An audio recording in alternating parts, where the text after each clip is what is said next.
Scorpios, welcome to my channel. This is going to be a general reading for you. Of course, if you are new to my channel, welcome. And if you're returning, welcome back. If you want to see future readings and you're not yet subscribed, make sure that you do so. And if you enjoy the reading, definitely make sure you like the video whenever you feel like. And check the description box if you do want to book a personal reading with me. I will have my email listed there and all of that jazz. But let's go ahead and get straight into it. So the first two cards that we have is detach and take the lead. So the overarching energy, I think that life is demanding you to literally take the lead or to take the driver's seat, where maybe you've given too much power to outer situations. And this could happen accidentally, where we kind of assume that, you know, everything outside of us does have the power over us. Jobs, relationships that we are maintaining, environments that we're in. And that can be true if you give the power away, or you don't recognize that the power lies within you to control these, you know, environments, the people that you surround yourself with, the things that you curate your life around. And it does require us to make certain sacrifices or even know what we value or prioritize in order for us to do this a lot of the times. So with detach being here, I think that's essentially what's happening is you're starting to realize what doesn't align with you value-wise, or what doesn't align with you in terms of your personal path, and redirecting towards things that do. There's nothing wrong with that. And I think that as you keep things in your life that don't necessarily align with the place that you're going in, it's going to start to fall off naturally. So pay attention to what is naturally falling off from your life, or from, you know, being in your life. I'm dropping cards on the floor. Anywho, let's continue.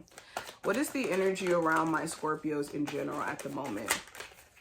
First card we have is the Ace of Cups. So you could be caring about someone deeply, but just assessing, do they care about you the same way? Do they care about you with that deepness that you share for them?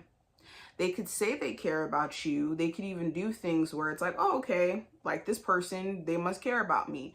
But there may be times where you need this person to show up, or you need this person to support you, and they may not necessarily be there, or things have been a bit tough energetically, and it's been making you question, like, okay, is the love genuine? Where outside of just the good times, are we able to make it through the bad?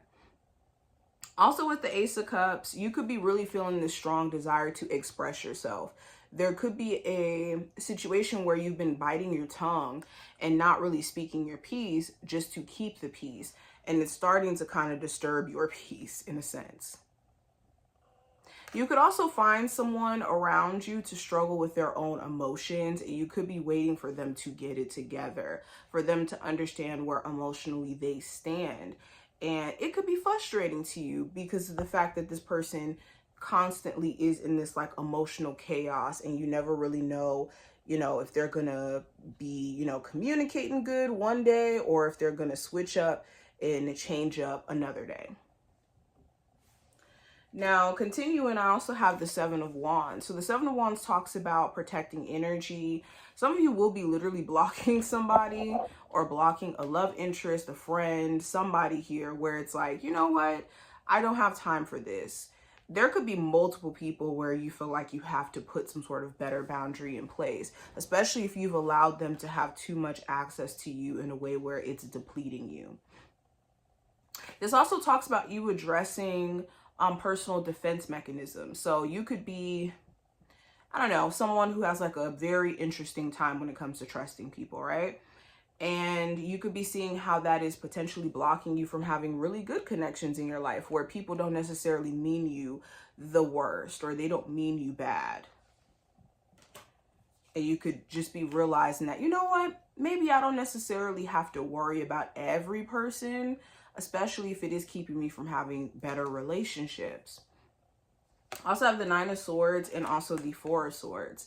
So yeah, if you are on a break from a love interest, this could be making your mind run. Is this person talking to other people? Are they, you know, done with this relationship completely? What is the reason why they're taking a step back from this relationship? Your mind could be very, very overactive. For others of you, this may not necessarily be about a break in a relationship. This could just talk about your mind running, period. And as your mind is running, pay attention to what it's running on about.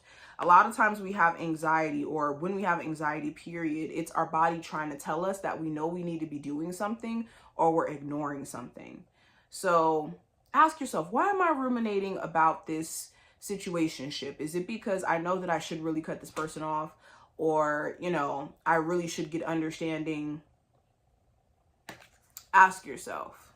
You're ruminating about your career. Are you ruminating because you know that you could be, you know, focusing on building opportunities for yourself instead of running from these career opportunities, you know, being more serious about managing your money?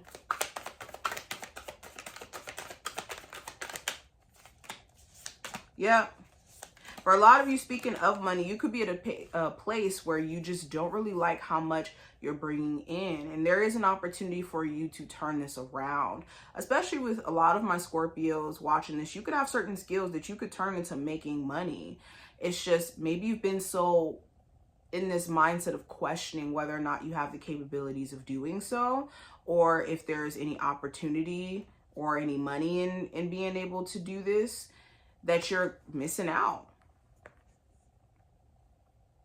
For others of you, there could be someone who has like abandonment issues where they could do this thing of ghosting before getting ghosted.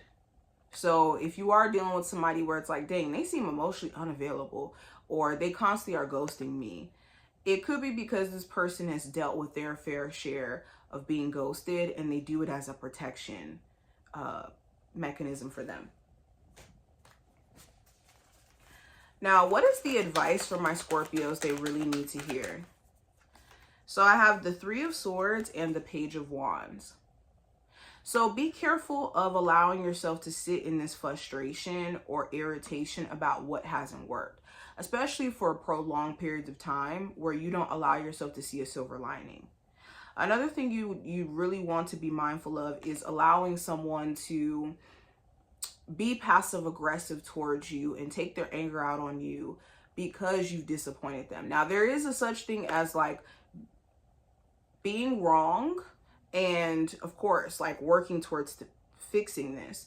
But if you're dealing with somebody who's blatantly like made it up in their mind that they have no intentions of like trying to work on this relationship, they have no intentions of like treating you good, you got to be mindful about what you're investing your energy into, and if that's going to lead you down a path of just being even more frustrated. Okay, also take whatever frustrations that you have in terms of disappointment and turn it into motivation is another piece of advice. Okay, you could either sit and sulk, or you can sit and turn that into motivation to be a better person. Any final messages for my Scorpios they need to hear? It's important that you are being wise with how you're managing your money and your time. Are you managing your money and your time efficiently to where you feel like you're getting something out of it? And if you have been in this energy of just kind of sitting and prolonging or procrastinating on things you really want to get done, understand that if you're not managing your time efficiently, it's just going to get pushed to the side and pushed to the side constantly. And it's going to eat you up and cause you to feel all types of ways. So pay attention to this. Also, if you are struggling with trusting yourself, understand that a lot of the trust issues we have with others is trust issues with ourselves and our own ability to discern people and like see people. And also too, where we've maybe in the past had our intuition or our discernment tell us about certain people and we didn't listen to it. A lot of times that can breed mistrust as well. So prioritize building a trust relationship with yourself, and then you'll be able to trust others, the right people as well, because you'll be able to trust your own discernment, your own boundaries, and your own ability to get away from situations where people are not trustworthy for real. But I hope that this was helpful and did give you some insight. If you enjoyed, definitely thumbs up the video, subscribe so you never miss a beat, and I will see you in the next one.